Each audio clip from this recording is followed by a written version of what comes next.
بعض واقعات ایسے ہیں کہ وہ اگر نہ ہوتے تو آج حالات کچھ اور ہوتے، جیسے کربلا کا واقعہ، امام حسین نے قربانی دی اور دین اسلام کو بچا لیا۔ اگر ایسا نہ ہوتا تو دین اسلام کی دھجیاں اڑ جاتی اور اوریجنل حالت میں ہمارے پاس دین نہ آتا۔ ابو بکر صدیق رضی اللہ تعالیٰ عنہ نے زکوٰۃ نہ دینے والوں کے خلاف جہاد کیا اور زکوٰۃ کی اوریجنل حیثیت کو بچا لیا۔ تو امام احمد بن حنبل نے فتنہ خلق قرآن کے حوالے سے جو کام کیا، اگر وہ کام ایسا نہ ہوتا تو آج شاید قرآن مجید کے بارے میں ہمارا وہ تصور اور عقیدہ نہ ہوتا، اور اللہ تعالیٰ پھر نوازتا ہے۔ امام احمد بن حنبل کے جنازے میں ایک اندازے کے مطابق 8 لاکھ افراد تھے، اور جب پتہ چلا کہ امام کا انتقال ہو گیا ہے، پورے عالم اسلام میں بھونچال آ گیا تھا، کوئی گھر میں نہیں رہا، سب نکل آئے اور آ کے جنازے میں شرکت کی سعادت حاصل کی۔ تو یہ یاد رکھیں کہ اللہ تعالیٰ اپنے خاص بندوں سے کام لیتا ہے، اور ان کی ادائیں، ان کی باتیں، جو بندہ پرفیکٹ ہوتا ہے نا وہ ہر جگہ پرفیکٹ ہوتا ہے، یہ یاد رکھیے گا۔ وہ جب کام کرنے لگے گا کام میں بھی پرفیکٹ ہوگا، اس کو جو جاب اسائن کریں گے وہ اس جاب میں بہترین ہوگا۔ سب سے زیادہ فیلیئرز ایکسکیوز میکرز کی طرف سے آتے ہیں۔ وہ بندہ جس کو بہانے بنانے کی عادت ہے وہ بندہ ہمیشہ فیل ہوگا، اور جو فیل ہو رہا ہے مسلسل، ایک دفعہ فیل ہونے کی بات نہیں ہے، میں اپنے بیان کے آخر میں بات کروں گا۔ ایک بندہ جو ناکام ہی ہے مسلسل، آپ اس کی زندگی کو پڑھیں تو صحیح، کوئی تو وجہ ہے،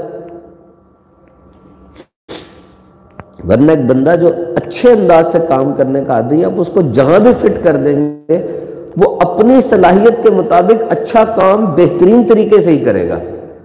حضور غوث اعظم سید عبد القادر جیلانی کتنی بڑی ہستی ہے، اولیاء کے سردار ہے، اور اولیاء کا سردار ہونے کا مطلب یہ ہے کہ جب سے آپ تھے اور آج تک کسی دور کے علماء میں یہ اختلاف نہیں ہے کہ آپ اولیاء کے سردار ہیں کہ نہیں۔ یوں سمجھ لیں کہ ہر دور میں یہی کہا گیا کہ آپ سب سے بڑے ہیں۔ خلیفہ متسم باللہ ان کے پاس آیا، آ کر اشرفیاں پیش کی، آپ نے وہ اشرفیاں پکڑی اور کہا یہ لے جا، کہا نہیں حضور میں آپ کے لیے لایا ہوں، کہا نہیں لے جا، پھر اس نے اصرار کیا میں آپ کے لیے لایا ہوں، آپ نے تیش میں آ کے ان اشرفیوں کو پکڑا اور دبایا، زندہ انسانی خون نکلا اس میں سے، اور تیش میں فرمایا کہ تو لوگوں کا خون نچوڑ کے مجھے دینے کے لیے آتا ہے، اگر مجھے نسبت کا خیال نہ ہوتا میں اتنا خون بہاتا کہ تیرے محل بہہ جاتے۔ وہ حضور کے چچا کی نسل میں سے تھا۔ ایک طرف یہ دیکھیں کتنا بڑا مقام ہے کہ وداؤٹ اینی اسپیکر وہ ہزاروں لاکھوں لوگوں کے اندر اپنا بیان پہنچا رہے، اور ان کے بیان کی اسرار و رموز، ان کی شان کتنی بلند ہے کہ خواجہ معین الدین چشتی اجمیری بھی سر جھکا کے کہتے ہیں جب حضور غوث پاک نے فرمایا کہ میرا قدم ہر ولی کی گردن پر ہے، تو جتنے ولی جو جہاں تھے، غاروں میں عبادت کر رہے تھے، پرواز میں تھے، سمندر میں تھے، قیام کی حالت میں تھے، انہوں نے اسی وقت گردن جھکا دی اور کہا کہ جی آپ کا قدم ہماری گردن پر ہے۔ اور جب خواجہ معین الدین چشتی اجمیری نے بھی یہی رپلائی کیا کہ جی آپ کا قدم میری گردن پر ہے، تو غوث پاک نے فرمایا تمہیں ہند کی بادشاہت دے دی جاتی ہے، اور آج وہاں پر ہندو سکھ دہریے بھی خواجہ کی بارگاہ میں آتے ہیں کہ نہیں بتائیں، حتیٰ کہ فلمی اداکار جو ہیں وہ اپنی فلموں کو ٹاپ کروانے کے لیے وہاں آتے ہیں۔ میں اس کو سچ حق نہیں کہہ رہا، صرف عقیدہ بتا رہا ہوں کہ اللہ کے اس ولی کی محبت کتنی ہے ان کے دلوں کے اندر، یہ شہنشاہ اسے کہتے ہیں۔ ایک طرف غوث پاک کا یہ مقام ہے، اور دوسری طرف دیکھیں میرے پاس لکھا ہوا ہے کہ گھر کا ضروری کام خود کرتے، سودا لاتے، زوجہ علیل ہوتی تو آٹا بھی گوندتے، روٹیاں بھی پکاتے، اور جب غلام کہتے حضور ہم کر دیں تو فرماتے اگر میں کر لوں گا تو کیا حرج کیا ہے؟ کنویں سے پانی بھر لاتے، گلی سے گزر ہوا تو ایک بچے نے آگے بڑھ کے کہا یہ پیسے لے مجھے مٹھائی لا دے، غور سے پاک کو وہ گئے بازار سے مٹھائی لا دی۔ پھر ایک بچے نے مذاقاً کہا 5-6 بچوں نے یہ کہا آپ نے ہر دفعہ چکر لگا کے مٹھائی دے دی۔ وہ بات وہی ہے کہ مطلب جو اندر سے جھکاؤ باہر سے اکڑا نہیں رہ سکتا، اور جو اندر سے اکڑا ہو باہر سے جو مرضی کر لے اس کی اکڑ کہیں نہ کہیں سے لیک ہو ہی جاتی ہے۔ تو بہرحال ہمارا آج کا موضوع ہے وہی اول وہی آخر وہی ظاہر وہی باطن وہی سب کچھ جانتا ہے۔ اول سے مراد جب کچھ نہ تھا تو رب تھا، جب کچھ نہ ہوگا تو رب ہوگا، وہ ہمیشہ سے ہے اور ہمیشہ رہے گا۔ فرمایا میں چھپا ہوا خزانہ تھا، میں نے چاہا پہچانا جاؤں۔ تو اللہ رازق ہے، جب تک کوئی رزق لینے والا نہیں ہوگا تو پتہ نہیں چلے گا وہ رازق ہے۔ تو مخلوق ہوئی تو خالق کی صفات کا پتہ چلا۔ اللہ کے صفاتی نام 99 نہیں ہے، ان گنت ہے، لیکن مشہور 99 ہے۔ تو ان صفاتی ناموں کی بڑی قدر و اہمیت ہے۔ جب دعا مانگے تو صفاتی ناموں کے ذریعے دعا مانگنی چاہیے۔ اس کو رحمان کہیں، رحیم کہیں، حنان کہیں، منان کہیں، ستار کہیں، غفار کہیں۔ تو اللہ کی صفات کا ظہور تبھی ہوا جب مخلوق ہوئی۔ پھر فرمایا وہی آخر ہے۔ نبی مکرم صلی اللہ تعالیٰ علیہ وسلم کے بارے میں لوگ کہتے ہیں کہ جی ہم ان کو حد سے بڑھا دیتے ہیں، سمجھ نہیں آتی، ہمیں تو حد نظر ہی نہیں آتی ان کی، بڑھانی تو بہت دور کی بات ہے۔ کون سا بارڈر ہے؟ چلے میں حد سے بڑھا دیتا ہوں، لے کاپی پینسل مجھے حضور کی حد لکھ دیں۔ آپ ہے کسی کے پاس اتنی ہمت کہ حضور کی حد لکھ دے؟ اب حد لکھ دے، میں اس دن کے بعد اس حد سے اوپر نہیں جاؤں گا۔ تو حضور صلی اللہ علیہ وسلم کے علم کے اوپر بخاری شریف میں 500 سے زیادہ احادیث ہیں، اور وہ امتی کیسا امتی ہے جو اپنے حبیب، اپنے آقا، اپنے آخری نبی کے علم کے بارے میں اعتراض کرے۔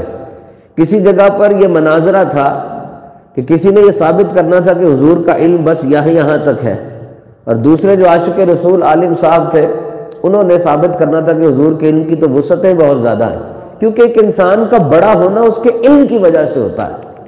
دولت کی وجہ سے اس کی بڑائی عارضی ہوتی ہے۔ اگر آج اس کی دولت، شہرت، عہدہ چھن جائے، مجھے بتاؤ اس کے پاس کیا رہ جائے گا؟ اور یہ چیزیں چھن جاتی ہیں، علم نہیں چھنتا۔ دنیا میں سب سے اہم ترین رتبہ اسی کا ہوتا ہے جس کے پاس علم ہوتا ہے، ہمیشہ کے لیے۔ تو وہ دونوں صاحبان کے درمیان ایک مناظرہ تھا، ایک کمپٹیشن، کنفلکٹ تھا۔ ایک نے یہ ثابت کرنا تھا کہ حضور کے علم کی یہ حد ہے صرف، اور ایک نے ثابت کرنا تھا کہ حضور کو علم تو اللہ نے عطا فرمایا، دینے والا رب ہے، لینے والا حبیب ہے، بخل کیسے ہو سکتا ہے؟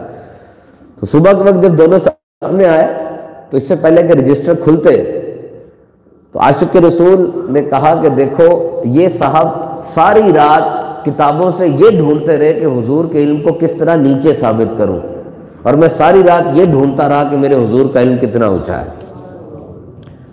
تو قیامت کی خبر دینا یہ حضور کے کس بے پایا علم کی نشانی ہے۔ The day of judgment, the time will each and everything will, you can say, just evaporate. سمندروں میں آگ لگ جائے گی، سب ختم ہو جائے گا۔ قیامت، حضور نے اپنے علم کے مطابق اس کی کچھ نشانیاں ہمیں بتائیں۔ ایک فرمایا قیامت قائم نہیں ہوگی جب تک زمانہ دوسرے کے قریب نہ ہو جائے، یعنی ایک سال ایک مہینے کی طرح، مہینے ہفتے کی طرح، ہفتہ دن کی طرح، اور دن یوں گزر جائے گا جیسے آگ لکڑی کو لگتی ہے اور لکڑی بھگ سے اڑ جاتی ہے، وقت سے برکت اٹھ جائے گی۔ Now this is something which we are experiencing nowadays۔ وقت بڑی تیزی سے گزرتا چل رہا ہے۔ ابھی میں بھی سندھ کے دورے سے آیا ہوں، کل تقریباً 5-6 شہروں میں میرا بیان تھا۔ تو آئی بی اے سکھر جو پاکستان کا 3-4 نمبر کا بزنس ایڈمنسٹریشن کا ادارہ ہے، وہاں پر میرا لیکچر تھا، اسلام از دا ریلیجن آف ٹالرنس کے اوپر، وی سی رجسٹرار وغیرہ بیٹھے تھے۔ وہاں میں نے آغاز اس بات سے کیا تھا، یہ جو حدیث ہے کہ وقت سے برکت اٹھ جائے گی۔ You know this is a distraction filled era. اس دور میں بہت زیادہ ڈسٹریکشن ہے، آپ کام ایک کر رہے ہوتے 6 طرف آپ کی توجہ ہوتی۔ Focus is a new found superpower. Focus is a new found superpower. توجہ وہ سپر پاور ہے آج کے دور میں۔ the scarcest of all the resources, جتنے بھی ریسورس آپ کے پاس ہے، وقت، طاقت، ٹیلنٹ، جینیس، ہارڈ ورکنگ، نہیں، فوکس. یو کے میں 100 میں سے 91 ٹیچرز یہ اعتراض کر رہے ہیں کہ بچوں میں فوکس نہیں ہے، وہ زیادہ دیر توجہ نہیں دے سکتے، ان کا ٹائم سپین کم ہو گیا. کیوں؟ اس لیے کہ سوشل میڈیا کے اوپر ویڈیو کی لینتھ وہ 2 منٹ ہے، 1.5 منٹ ہے. واٹس ایپ پہ سٹیٹس کی لینتھ 30 سیکنڈ ہے. بچہ چھوٹی چھوٹی چیزیں دیکھ کر اس کے اندر فوکس کا وہ معیار ہی نہیں رہتا. اب دیکھو میرا بیان 45 منٹ کا ہے، آپ کو اگر 2 منٹ کی ویڈیو دیکھنے کی عادت پڑ گئی ہے، 45 منٹ تک کس طرح توجہ رکھیں گے آپ؟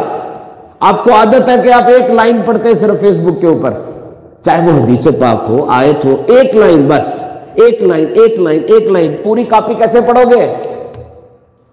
فوکس تو لوز ہو گیا نا آپ کا.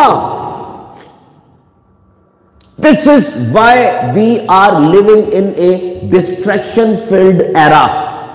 آپ چاہتے ہیں آپ کو رزلٹ اچھا ملے، فوکس کرتے نہیں آپ.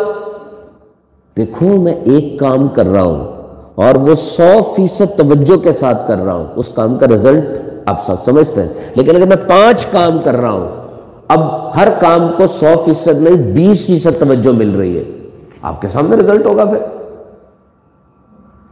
تو یہ جملہ غور سے سن لینا بس. آپ جو ہیں اور آپ جو بننا چاہتے ہیں، ان دونوں کے درمیان فرق صرف توجہ اور فوکس کا ہی ہے. آپ توجہ اور فوکس رکھیں گے تو you will become what you want to be, otherwise you will be a stagnant water. Nestle کا پانی بھی اگر کھڑا رکھیں گے نا اس میں بو آ جائے گی، لیکن نہر کے پانی میں کتنا گند جا رہا ہے، چلتا رہتا ہے، بو نہیں آتی. دماغ بھی ایسے ہی بنا ہوا ہے، چلاتے رہو گے بو نہیں آئے گی، ورنہ گند سے بھر جائے گا. یہ چلاتے رہو اس کو، کیپ آن میمورائزنگ. تو فرمایا کہ بے برکتی ہو جائے گی وقت میں. آج پتہ ہی نہیں چلتا، موبائل فون پہ 5 گھنٹے سوشل میڈیا کا یوزیج وہ یو کے USA کے اندر نارمل نوجوان کا ہے. 80% نوجوانوں کو رات کے وقت اگر موبائل ان کے پاس نہ ہو تو ان کو انگزائٹی ہو جاتی ہے، باقاعدہ فیل ہونے لگ جاتا ان کو. تو یہ وقت سے بے برکتی ہے، یہ ٹائم کا پتہ نہیں چل رہا. آج 10,000 سے 4,000 تک برانڈز کی ایڈورٹائزمنٹ وہ ایک نارمل انسان کو مل رہی ہے. دوسری نشانی فرمائی میرے آقا صلی اللہ علیہ وسلم نے، علم اٹھ جائے گا. یہاں علم سے مراد دین کا علم ہے.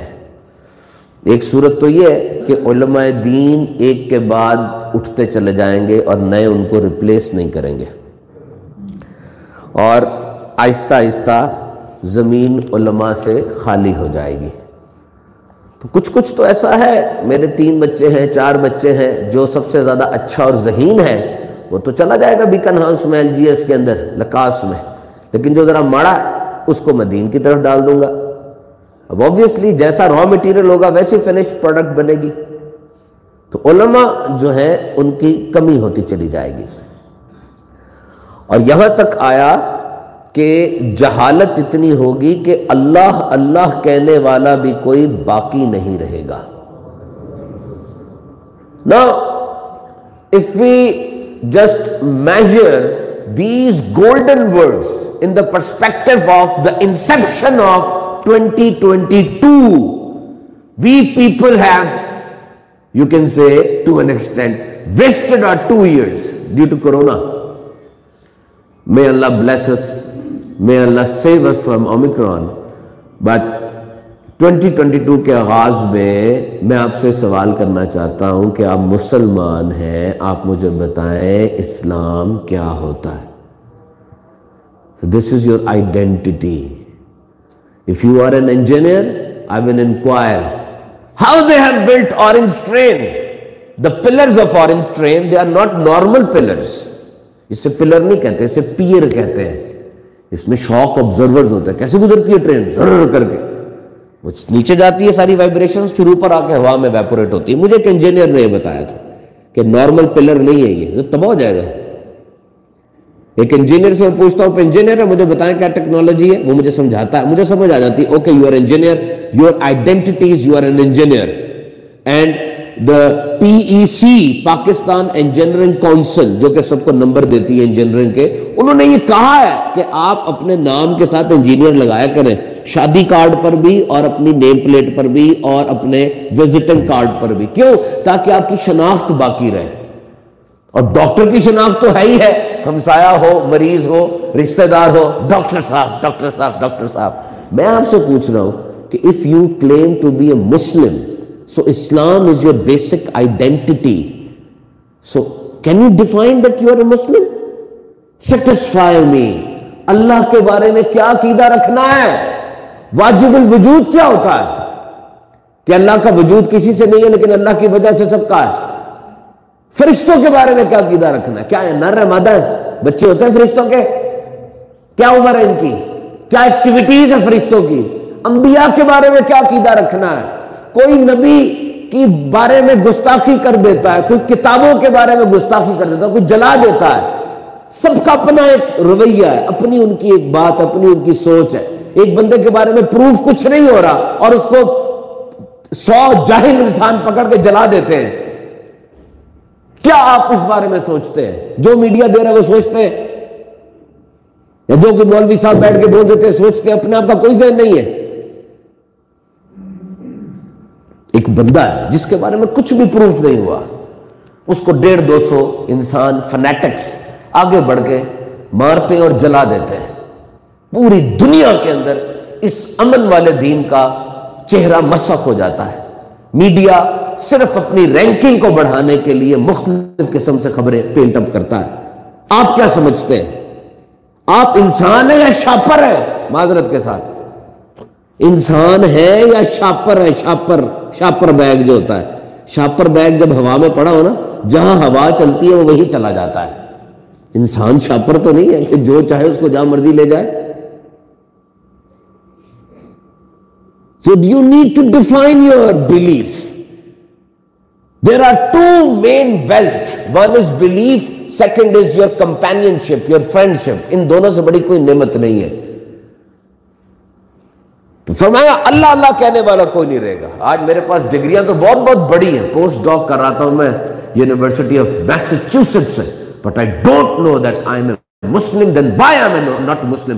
میں پھر آپ کو الزام دوں گا صرف اس لیے کہ ایک بندہ جو پوسٹ ڈاک کر رہا ہے یونیورسٹی آف کولوراڈو سے، کیا وہ ایک ہفتہ لگا کے دین کو نہیں پڑھ سکتا؟ سستی نہیں تو اور کیا ہے؟ بڑی سے بڑی ڈگری وہ بڑی آسانی سے حاصل کر لیتا ہے.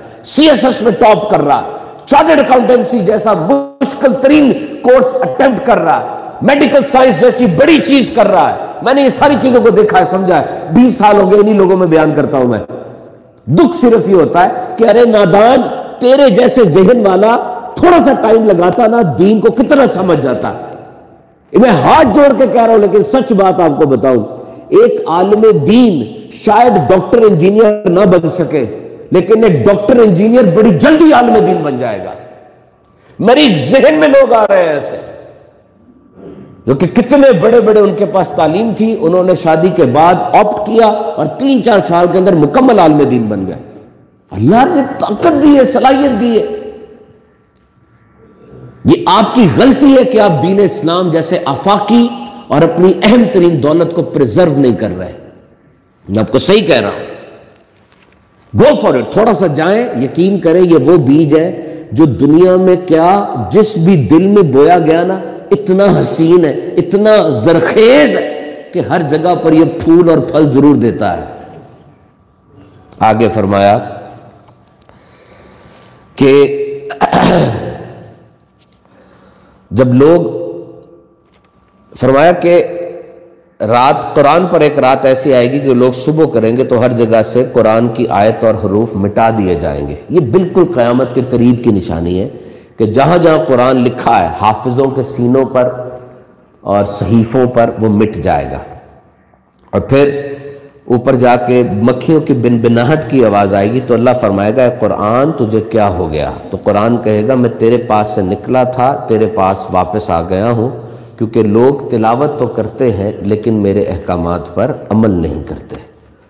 استغفر اللہ.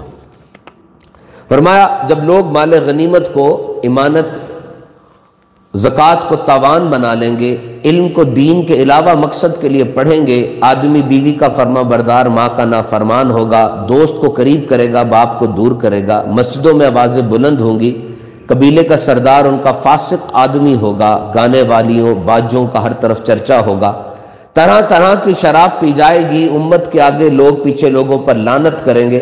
اس وقت تم سرخ آندھیوں، زلزلے اور زمین کے دھس جانے کا انتظار کرنا، صورتوں کے بگڑ جانے، پتھروں کی بارش کا انتظار کرنا، اور پھر یہ وہ وقت ہوگا جب قیامت کی نشانیاں یوں ظاہر ہوں گی جیسے تسبیح ٹوٹ جاتی ہے تو ٹک ٹک ٹک کر کے سارے کے سارے وہ دانے گر جاتے ہیں، بڑی جلدی گرتے ہیں۔ اسی طرح قیامت کی نشانیوں کا ظہور ہوگا۔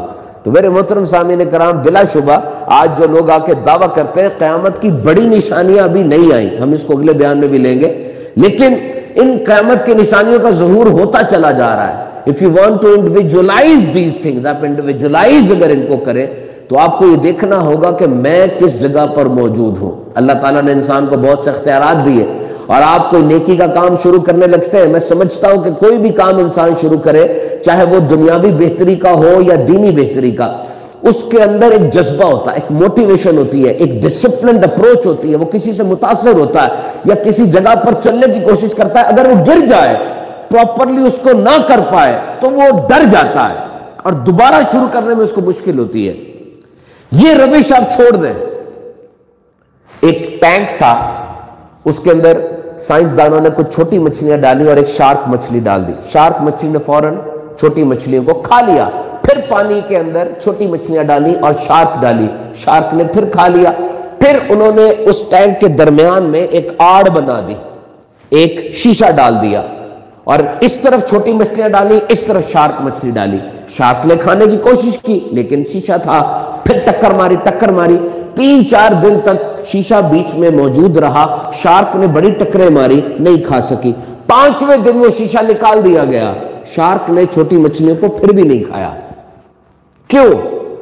ہار کے اس کا حوصلہ ختم ہو چکا تھا، وہ یہی سمجھ رہی تھی کہ میں ابھی یہ کام نہیں کر پاؤں گی۔ Remember, failure is not the stop, it's the part of success۔ ہم سمجھتے ہیں کہ ناکامی جیت کا متضاد ہے، اپوزٹ ہے، الٹ ہے، اور نہیں، یہ سب سے بڑی غلط فہمی ہے اس دنیا میں۔ ہار جیت کا متضاد نہیں ہے، اس کا حصہ ہے۔ Why you take your single defeat as a final defeat؟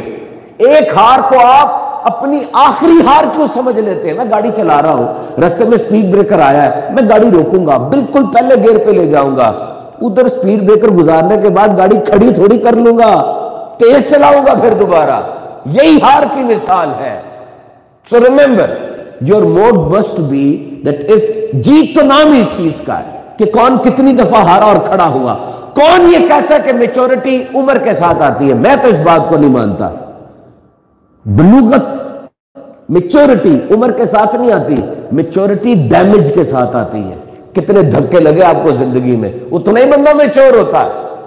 So rest, rest, ریفوکس and restart, یہ 4 لفظ ہمیشہ اپنی زندگی میں اوپن رکھنا۔ ریسٹ، ناکامی آ گئی، اختتام نہیں ہوا، تھوڑی دیر کے لیے رک جائیں، ریسٹ کر لیں۔ کبھی کبھار انسان کے قوا تھک جاتے ہیں، نیند پوری کر کے دوبارہ مارکیٹ میں آئے، دوبارہ فیلڈ میں آئے، دیکھنا جذبہ دوبارہ آ جائے گا۔ ریسیٹ، ریفوکس، جب آپ دوبارہ ان چیزوں کو کر کے دوبارہ آئیں گے تو آپ زیادہ تجربہ کار ہو چکے ہوں گے۔ اب آپ زیرو سے شروع تو نہیں کر رہے، آپ کو تجربہ ہو گیا اس فیلڈ کا۔ تو تھوڑی سی جو چیز ہوتی ہے نا، تھوڑی سی چیز، اس کو نیگلیجبل نہ سمجھا کرے۔ بٹ بائی بٹ 1% کی بڑی طاقت ہوتی، بہت طاقت ہوتی۔ 1987 اولمپکس 100 میٹر سب سے خطرناک دوڑ ہوتی ہے، پوری دنیا اس میں کمپیٹ کر رہی ہوتی، جس میں دنیا کے بڑے بڑے ریسرز آئے، دنیا نے دیکھے۔ 100 میٹر کی دوڑ ہوتی۔ 1987 کے اولمپکس میں جس نے پہلا انعام حاصل کیا یعنی گولڈ میڈل حاصل کیا، اور جس نے سلور میڈل حاصل کیا یعنی سیکنڈ آیا، ان دونوں کے درمیان کتنا فرق تھا؟ کوئی 10 سیکنڈ کا، کوئی 3 سیکنڈ کا نہیں، 1 سیکنڈ کے 10ویں حصے کا۔ لیکن ایک فرسٹ آ گیا، 1 سیکنڈ آیا۔ سو a little will count.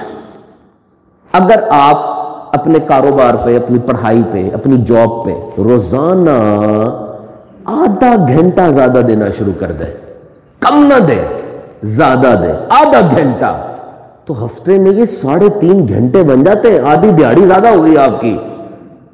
Little will count. کہتے ہیں نیکی کر دریا میں ڈال، ہاں ڈالتا جا دریا میں، جب تو خود ڈوبنے لگے گا وہ ساری نیکیاں کشتی بن کے تجھے بچانے کے لیے آ جائیں گی.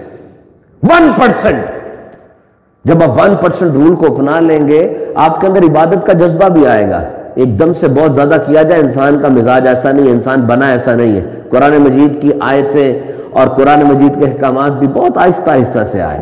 تو یاد رکھیے، ذرہ ذرہ صحرا بنتا ہے، قطرہ قطرہ سمندر بنتا ہے، اور لمحہ لمحہ دن بنتا ہے، دن مہینے، مہینے سال، اور یہی سال ہماری زندگی کے ہوتے ہیں.